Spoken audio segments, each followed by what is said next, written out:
Jealous je tengok muka dia kan. Bersih je, satu parut pun tak ada. Ni kita pakai ni, Messi lah, apa lah. Ada parut. Oh, cantik tak? Buat apa tu? Allah, alo Prof. Terkejut saya. Ni lah Prof, tengoklah ni, kulit dia cantik je. Tengoklah muka saya ni, parut sana sini. Itulah. Siapa suruh ada luka? Kan dah berduka? Makan dalam. Okeylah, tak apa. Jom kita pergi minum kopi dulu. Saya bagi tips macam mana nak kurangkan kesan parut. Okey, jom. Assalamualaikum warahmatullahi wabarakatuh. Hari ini kita bersama saya yang cakap. Lah, tinggal suruh saya cakap. Hai, Assalamualaikum. Okey, untuk take 5 kali ni kita nak sembang lebih dalam lagi tentang tajuk parut. Okey, semua orang tahu parut itu terjadi selepas terjadinya kesan luka ataupun selepas pembedahan. Tapi kita nak tahu parut ni bolehkah hilang sepenuhnya atau macam mana nak jaga parut? Jom kita dapatkan yang pakar.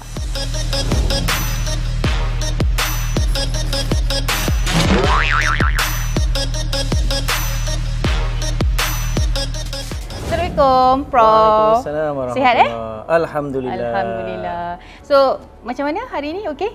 Okey. So, kita nak tanya tentang parut ni. Kan semua orang tahu parut tu, tapi orang risau parut ni sebab boleh nampakkan seseorang itu kurang yakin sebab kesan dia. Jadi, macam mana parut tu boleh terbentuk sebenarnya? Parut ni sebenarnya dia terjadi selepas berlakunya luka di bahagian kulit. Okey. Dalam proses penyembuhan luka, parut adalah dalam proses yang ketiga. Iaitu proses yang terakhir sekali.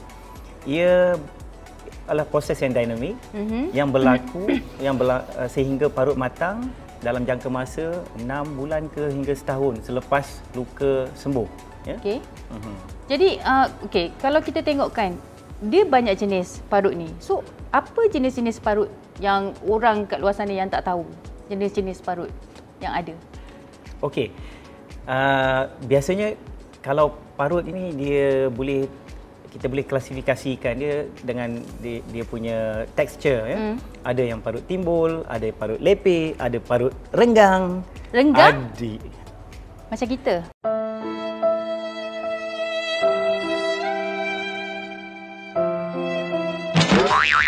Ya, renggang. Renggang. Ya. 1 meter. Ada parut yang macam orang kata cauliflower. Bunga lah. Macam bunga, berbunga-bunga. Berbunga-bunga. Ya. Saya first time dengar ni berbunga-bunga. Atau cauliflower lah. Cauliflower. Dia ataupun dia panggil keloid, ya. Keloid. Parut keloid. Parut yang timbul ataupun parut hypertrophy. Parut renggang ataupun kita panggil widespread. Scar ataupun parut yang tenggelam, ice pick ataupun depressed scar. Dia banyak jenis. Banyak jenis. So dalam banyak-banyak kategori parut tu boleh hilang ke tidak sebenarnya, Prof? Kalau orang ramai tak tahu. Okey, bila dah terbentuknya parut, hilang tu tidak sekali-sekali. Tak tidak, tapi boleh dikurangkan kesan dia ataupun dikamuflase lah, kita sorok. Okey, kalau dari segi pembedahan, sebelum kita jalankan pembedahan, kalau boleh luka itu dibuat pada bahagian-bahagian yang boleh disorok ataupun senang untuk dihilangkan dari pandangan. Contohnya kalau di bahagian muka, dia dalam rambut, kalau hidung di dalam hidung lukanya, kalau di bahagian pipi atau bibir di dalam mulut. Jadi parut tu ada tapi di dalam mulut, so, di dalam hidung, nampak lah. Di dalam rambut. Jadi orang tak nampak. Disorok lah maknanya. Saya nak tanya, kalau parut yang dalam?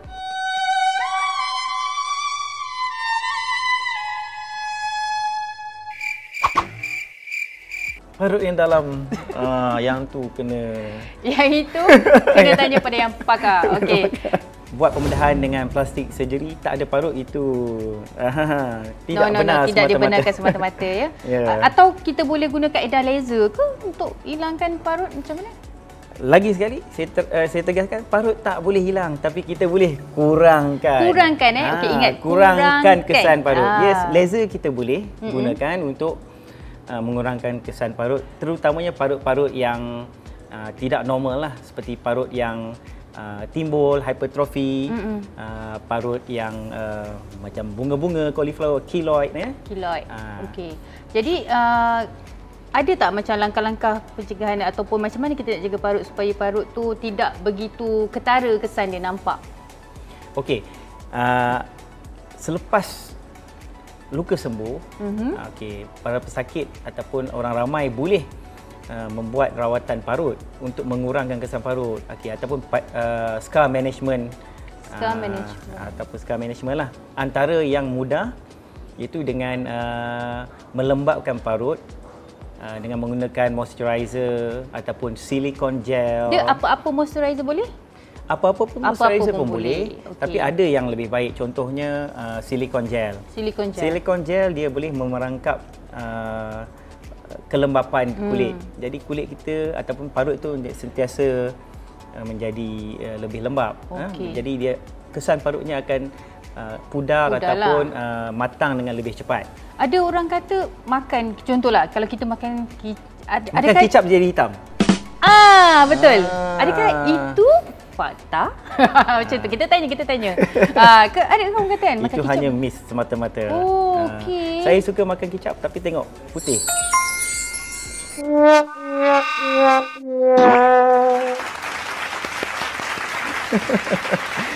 Okey, itu tak dinafikan memang putih. Okey, tapi bukan kicap punca dia. Bukan putih. Bukan putih. Saya bukan dia. Okey, lain sekali. Okey Prof, untuk rawatan parut timbul, macam mana kita nak buat kalau parut tu timbul? Kita tak naklah nampak kan tebal kan. So macam mana kita nak buat? Okey, untuk pesakit yang